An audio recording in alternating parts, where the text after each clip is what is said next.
The Speed Hunters Showdown is back as Palm City plays host once again to the state's foremost racing exhibition. Each day, thousands of eager fans will be hoping to catch a glimpse of the very best high-performance cars in action. But when the sun goes down, you can quickly find yourself in a far more dangerous territory. Welcome to the world of street racing. An underground scene inhabited by daredevils and speed freaks intent on tearing up the rules and breaking the law. Rising to meet this challenge is Palm City's very own Lieutenant Frank Mercer, head of the newly formed high-speed task force. Street racing has no place on public roads. Mark my words, if you are out there and you're engaging in this type of activity, we will find you. And if you think that you can get away by just hitting the gas, then you're in for a surprise. Because we are coming after you hard, and we are coming after you fast. Trust me, there is no escape.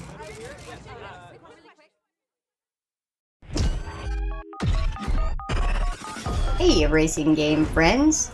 Yeah. I'm just gonna admit, this is a big guilty pleasure game, so I'm really hoping this lives up to being almost as good as the nostalgia of Underground. Menu screen vibes looking promising. Thank you for stopping by the tour of the Bayview via EA's rebirth of Need for Speed. Now it's just called Heat, but it follows essentially the same formula and progression as the games quite a few car enthusiasts in my generation have played, Underground and Underground 2. No exception here. Used to play this game for hours and hours on end with friends. It's just that this version has cooler cutscenes that stitch together a story of a street racer just getting started in the underground world of earning rep for racing. So this review is a little like watching a movie unfolding as a bonus. It's my own story, and I don't even know where it's about to take me, but it's supposed to be fast. Wheel support was put into the game some time ago, and for fun, I might as well utilize the racing simulator-esque equipment to test out Need for Speed Heat. And it hits right in the old school arcade feels with the Logitech G920 on wonky settings. Really quite identical to swinging around the Sega Super GT machine back in the day, which was actually sort of fun. The furthest thing it could be from replicating real physics, but it doesn't have to in order to achieve being fun. The combination of in-game and G-Hub settings can improve it towards better handling to actually win races, but it's not going to get any more realistic no matter how much adjusting is done. Personally, I've turned the degree all the way down and the feedback to nearly nothing while increasing the center spring on the base of the G-Hub software for resistance just for the heck of it. Also, we'll be testing by controller, since packing up the whole sim to take to the showroom would be pretty inconvenient. Racing simulator competition at this location would be pretty awesome though. I was planning on doing some more work on this game review while waiting here during a detail, but it would just be the sound of an air compressor with a person moving their mouth. But it did allow me the little extra time to save up cash for purchasing this sweet Lotus that will hopefully do a little better than the initial offering of the Nissan 180 SX. No surprise that the controller has a much snappier steering that makes cop evasion slightly easier, and it's a good kickback. It's relaxing if you're not in the mood to go through the full body motions of driving. The game seemingly has entertaining reasons to farm races in, or at least attempt the open world events, so reminiscent of Underground that it almost feels like being a kid again, playing on one of those tiny little screens that we would attach to our GameCube. And I'm just as happy with it. Let's get off the street! Good call.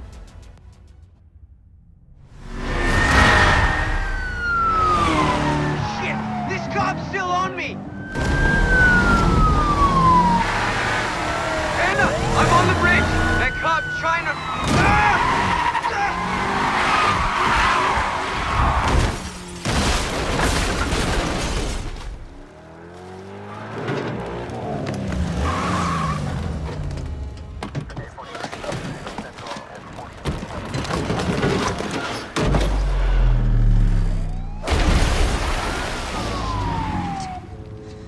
What did you do? What'd you do to that sweet-ass ride? You lost the car. He lost the car. No, Shaw. This is on you. You're gonna wish you never survived. Who says he did?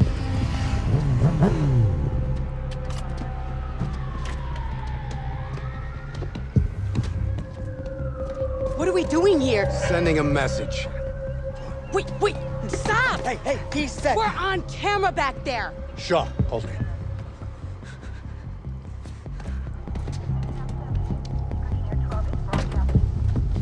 So this is how we work now? These crews gotta learn. Try making a mockery of my unit, you're gonna take the fall. Frank, you're smarter than this. You want to send a message? You need a messenger.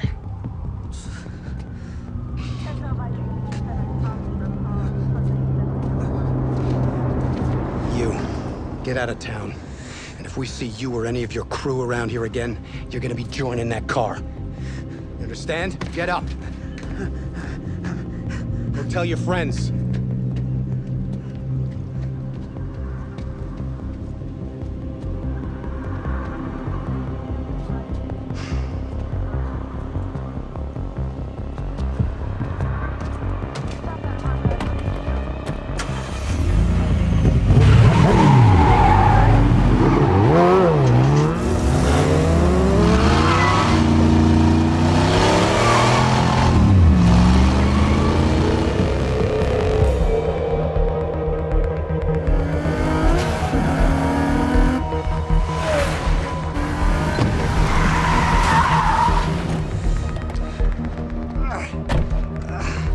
Hey! What happened, bro? Where the hell's your car? Hey! This is bullshit, Anna. Yeah, I'm out. I'm going back to Ventura, and I'm taking Richie with me. But we're a crew! Not anymore. It's over. What? You just gonna walk to Ventura? Yup. You're on your own. I would have had more commentary at the time, but the background noise from the auto care happening late at night. Trying to get these cars cleaned up after they went on Gold Rush Rally. A cross-country drive for car crazies with typically very flashy vehicles to pal around while enjoying the drive. This falls underneath the whatever excuse you can make to show off with your buddies category, but it's no less awesome to photograph. I'm not complaining that they come to flex. I get extra batteries and an SD card for the camera. I've always been into cars, and grabbing photos of them when possible, even at full speed on weekend rallies in the Bay Area, is sort of my life. Racing is too.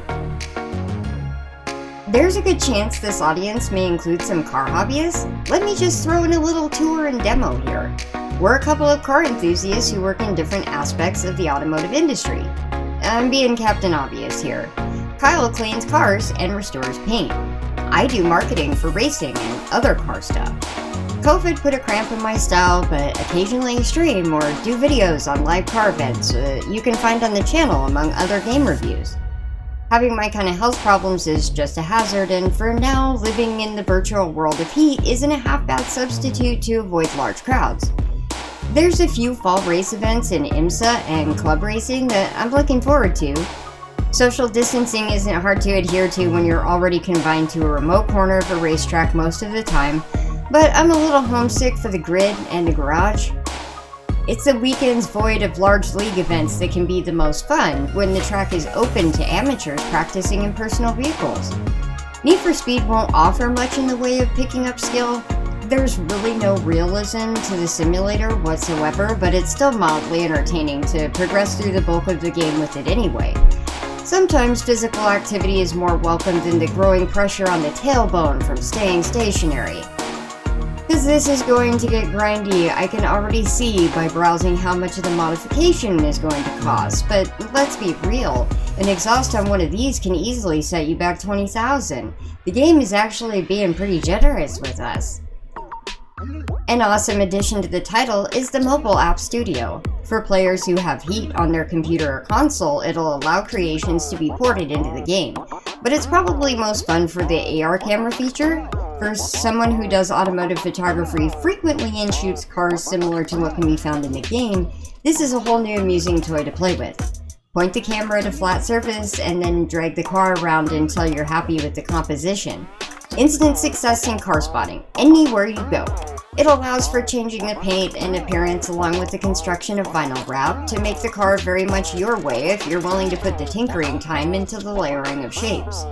People who do this in Forza have much patience. On tiny screen, patience must be applied here too. Body parts, kits, wings, wheels, calipers, and modification list is attached. Adjust for stance to look right and it's ready to photograph. The showroom doesn't have enough Porsche in it right now, so just add more with Need for Speed Studio.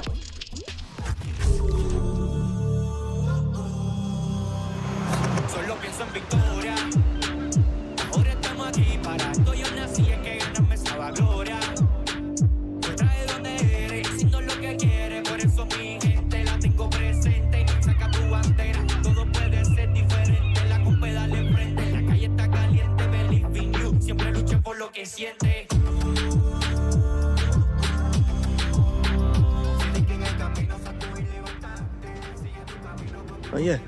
No, I checked it out. Oh, hey, I'll be with you in a sec. Come on in. Oh, sorry about that. Yeah, you're gonna need all new sparks. Yeah, all 4. What kind of noise? Oh. No, I'll check the wheel. Sounds like a loose bearing. Okay, do today. Coming up, more from our interview with Lieutenant Frank Mercer, the man leading the charge in the city's efforts Oh, yeah, to I got a customer eliminate here, the so I gotta ever-growing go. problem of All right, illicit cool. street Peace. racing. You know, as important as fighting crime is, and we are committed to that fight, our job is about more than that. It's about connecting with you folks out there, hearing your stories, listening to your concerns. That's how we build a better community. That's how we build a safer future for... Sorry, it's just a little too much bullshit this early in the day.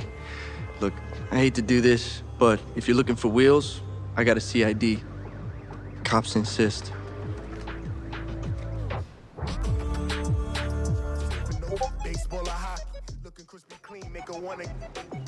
Out of town, huh? Name's Lucas. How can I help? Word is, cars out of here can compete. Oh, they can. This for the showdown? Yeah, I just want to get out there and race. Look, I'm not gonna lie. The man's been crazy past couple days, so stock's down. But got these ready to go. They're not top of the line, but they're good. Why don't you take a look, see if you're interested. Character creation in the game is limited to a set of characters that have been already pre-made into these story cutscenes. I also noticed that it loads up your inventory of cars into spaces around the safe house garage, so that's kind of a cool way to display your favorites. I have higher expectations from car customization from this franchise though. The starter BMW was a tempting option, but I had to go with the nostalgia of using the older model Japanese car for this style of game, typically the 180SX or AE86. Other starters include some substantial muscle with the Mustang and the Camaro in the classic style. Pick your weapon, they're all pretty cool starter options. Nice choice. Can't wait to try her out. I know some people at the showdown. See about getting you a race. Gives me a chance to make sure she's working perfectly. What do you say? Sounds good.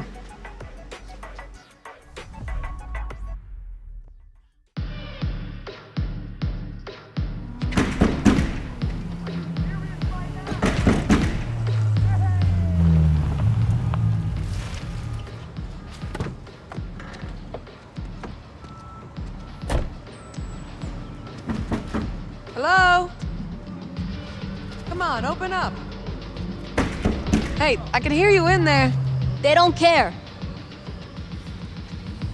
Did Lucas sell you this? Yeah. You know him? You could say that. He's my brother. That used to be mine. Won my first race in that bad girl. She's perfect for someone just starting out. Oh, fair enough. You mind telling me what their deal is? Oh, stock is limited around town because of the showdown. They're only selling if they know you're gonna put the parts to good use. Who says I won't? Okay. Rookie's got confidence. How about a chance to prove you're more than just talk? Let's do it. Give me your phone. I'm Anna. There's only one way to make a name for yourself around here.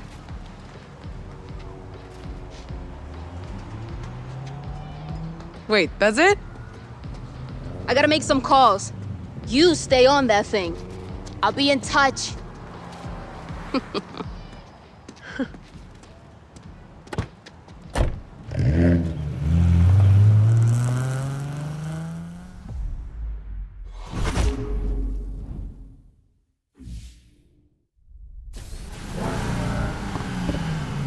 Been waiting long? It flew by. Cool. Let's go. Where are we going? There's a race down by the beach. You're not the only new face in town. Figure you want to know how you measure up.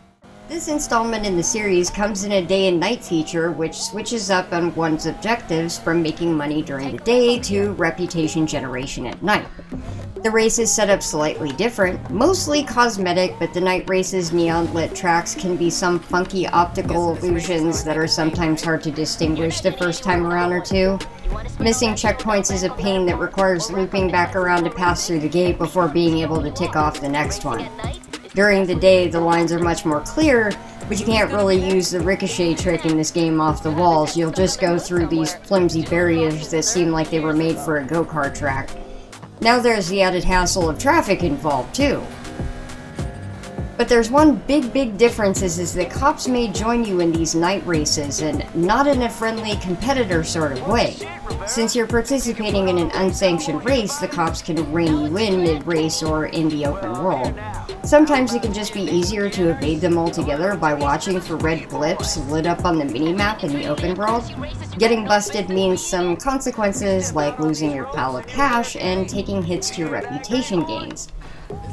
The cops have been the biggest challenge in the game so far while using the wheel. It's worthwhile checking the map for your nearest safe house so that you can make a rep drop if the heat's getting too much. I don't think the lights in the city ever turn green. Ever. I've been touring the city for just a bit and I don't seem to spot any green ones. It would feel like a nightmare realm, where you just stop at every light. Some people's daily commutes already feel this way. This is Need for Speed though, and the cops needed reasons to bust you. I got some dope shots of you in the race. I can't wait to post these. Yo, check it out. You see anything you like? All of them. Think they'll be up for a race? Nice try. You got a little way to go before they give you a shot. Who's they? The League. They've been around for years. Showdown floods this place with new blood. They surface and check out the talent. Once you're in, it's access to everything. Best cars, races, parts. You wanna know why we're here every single night? That's your answer. The weather effects on the car are fun. It almost feels like I'm storm chasing while idle driving around the city on a day like this one. I love that there's random graffiti artwork everywhere to use for car photography. Keep finding these little gem sites, like the giant tiger mural or the impromptu panda. I got lost for about 10 minutes just driving around to enjoy the scenery. Is it just me, or does Corner Foods suspectly look like a rebrand of PulseFit? Because if I just pull up here and grab a snapshot, it would look like a lot of others I've car spotted in front of some of the Bay Area's Whole Foods. My inner automotive photographer finds something every few minutes to stop and snap. Can we say that at least EA did a fairly good job with the atmosphere aspect on this one? It's worth exploring not just for the sights or enjoyments, but also in order to unlock locations like safe houses throughout the game that you may end up needing on the fly. This way you'll have more than a handful of fast travel options available to you when you start the game.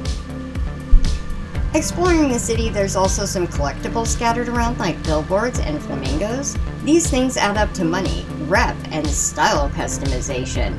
One can check their collections in the pause menu, and the map has guiding icons for many of them for easy finding. Other icons on the map are activities like speed traps, jumps, and drifting zones that provide rep or cash based on what time of the day you've chosen. Another important icon is the gas station, where you can repair your car up to 3 times a night if you sustain damage by police action. This game also contains rolling daily tasks players can complete for bonus rep and money, so there's a little something extra every day in the things that are easy to do, like driving in oncoming traffic for a designated time, or winning a specific event. Heat is also what's shaping up to be what looks like a mostly rewarding progression system between day and night objectives. In terms of racing games, it looks to have large progressive storyline, and it takes a while to finish along the way, collecting up upgrades that can boost the car's performance. This in turn unlocks more race events and further upgrades, so on and so forth. Some customization for a little extra incentive. In addition to the vast amount of brands that one can upgrade within their car, there were hundreds of style options found in the character customization from hat to shoes. This, however, is where the game goes really crazy with the pricing, because like $2,000 jacket? Yikes! So out of the fashion loop that only a handful of these names are even familiar, but still, pretty neat selection of styles. Found some things that it would viably be caught wearing IRL. The game almost has my favorite mask right. The boots are just right. For walking racetracks, I would buy. But I did say I'm pretty out of the loop on fashion, and I have no idea what's cool, only what works well for car photography since my jeans always look like the ones in-game, shredded from getting down on the ground for lots of cars that are low to the ground. But hopefully everyone's found something that they would put in their closet too.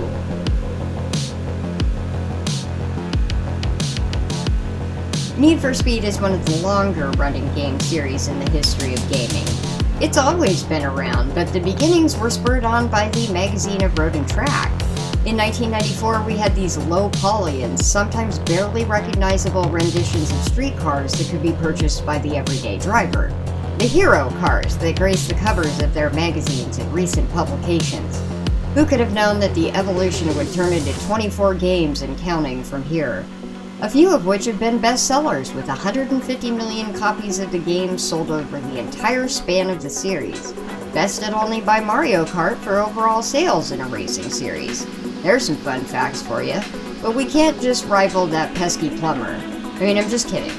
I'm a big fan of Mario games back to the 8-bit years. I couldn't say if I played either series more than the other, but two particular favorites were both Need for Speed Underground releases and The Run. Okay, I know that many might be what in the heckin' over the last choice, and admittedly the graphics are abysmal, and it locks the players into a dedicated storyline for career. Personally, I just found that the story progression and the elements it threw you in were particularly fun for me, as it replicated the rally life. But in this one, you wake up struggling for your freedom, in a car that's about to be crushed. You've apparently made someone very mad. The only way out is a cross-country race launched from the city of San Francisco. So this ain't no Sunday driver rally, although years later this game would go on to inspire some content made while traveling along with exotic car rallies on a Sunday no less. Being just a short distance from San Francisco meant having all the correct scenery to replicate some takes from the first races of the game through the city and Altamont Pass. I even used music from the game in some cases as a way to toss together footage for buddies who attended the drives. It somehow became a brand just for sharing the fun, so you can find my ancient work on TREADLYFE, and someday I'll get back to more of that programming on a regular schedule uploaded to this channel.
been up 5 minutes, and we already got hundreds of views.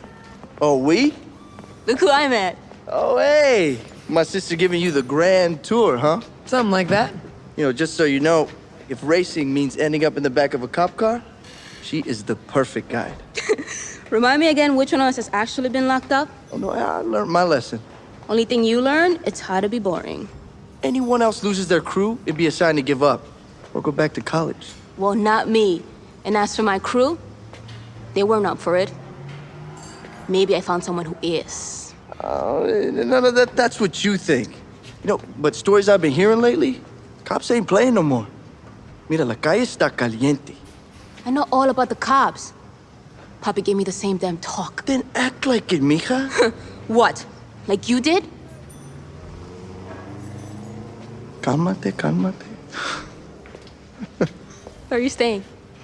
That's a good question. How about a garage? Yeah, People stay here all the time. You sure?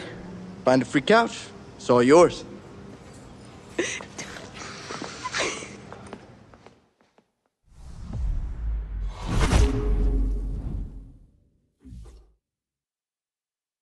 Hey, Dex. Good to see you again. I'll show you the way to the track. Follow me. I wouldn't mind reliving the run for about the 6th or 7th playthrough by now. Maybe we'll get to that eventually on the channel too. The storyline ended up allowing for addition of many environmental elements that did make that specific race playable repeatedly, such as the avalanche one with the rocks tumbling down over your trip to the Rockies. At some point there will be a helicopter involved because someone's still mad at you. I'm trying not to give away too much here, but in the case that you've not yet played it. But Heat is coming into contention quickly for a favorite amongst the series. Maybe it's just because it's the first time I've been able to use the wheel in the history of the game personally, but it's also essentially an upgraded version of Underground in every way. Oh my goodness, it's so pretty too. Very early on you'll find yourself invited to the stadium for a drive with Dex, and it's just so reminiscent of the old days of club drives, almost exactly down to following someone who at the last minute decides to dive turn off with no signal or warning. That added to an element of familiar fun, so this immediately both enjoyable and relatable, and apparently we've passed the dexterity check at this point and on to the next objective. The cutscenes feel representative of what car culture really can look like from time to time if you were ever into particularly the tuner scene, but some similarities in other genres of the hobby as well. The story essentially is unfolding via cell phone calls between characters as opposed to the SMS messaging of the old days. Now there's just a modern messenger to guide to the next part of the plot. It's basically the old game, new content, new graphics. This is not a bad thing, not at all.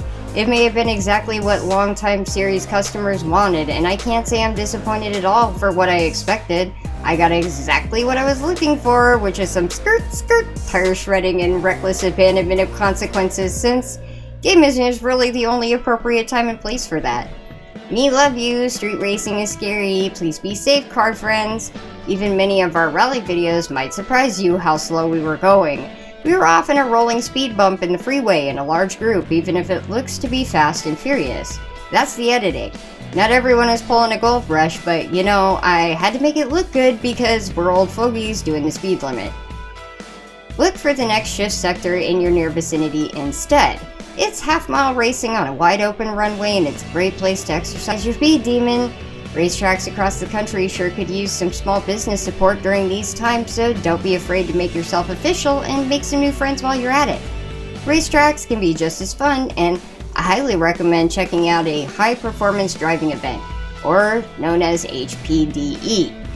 These are casual days open to beginners or veterans who just want to get some seat time in their private vehicle. Read up on safety checks and sign up for beginner instructions. Maybe even at an iconic racetrack such as Laguna Seca. How exciting, right? The track you probably raced at 1,000 times in games, and you can do it too by signing up with organizations such as OnGrid, Speed SF, and exclusive track days. Similar opportunities exist at tracks across the US, and they might be worth looking into. If you have no clue where to start, try Googling SCCA, which is the Sports Car Club of America, one of the oldest organizations in motorsports today, as well as NASA. the National Auto Sports Association. These two widely utilized clubs facilitate a variety of racing types, including autocross, which is an ideal for car control that's needed for beginners.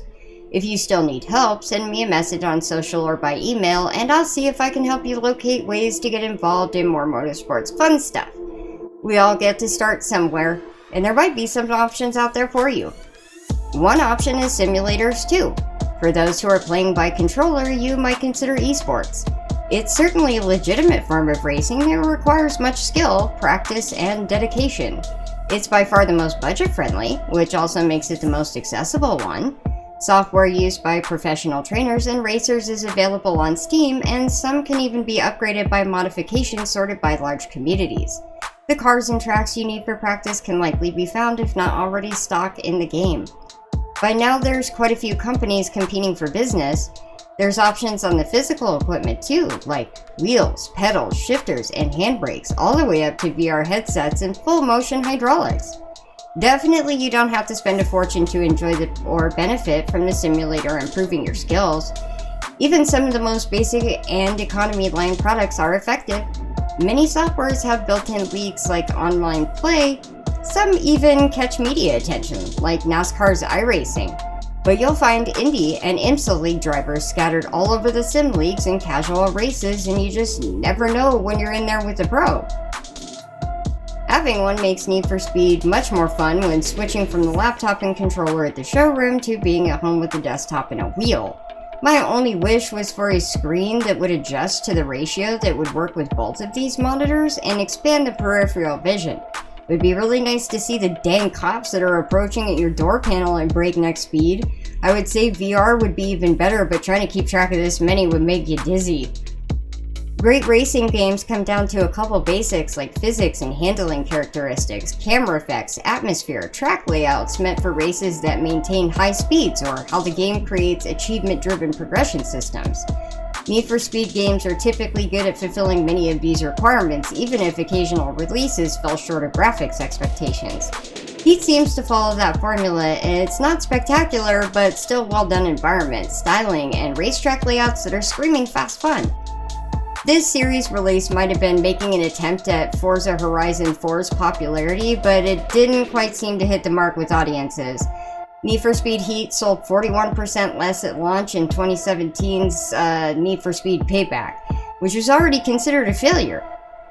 It's tough to even find anyone streaming the game these days, and it's too bad because actually the game is not bad. Certainly not as bad as Payback was by far. There's a lot to do. Replayability is substantial, but it doesn't seem to be holding players from the game quite like Forza can. Unfortunately, I missed the game in a time when the company was still regularly adding content to the game, and at this point they've discontinued development for other projects. For the bargain price it pops up on Steam periodically, it's not much of a disappointment, even at its current rather dead state, but if you're just looking to kill time in a racing game. We'll see how the story shakes out, and I'll do an update on this eventually after finishing the bulk of the game, because I actually think there's an interesting theme to discuss here. Thank you all for sticking around this long, and I hope you enjoyed the video. Take care, y'all. Bye-bye.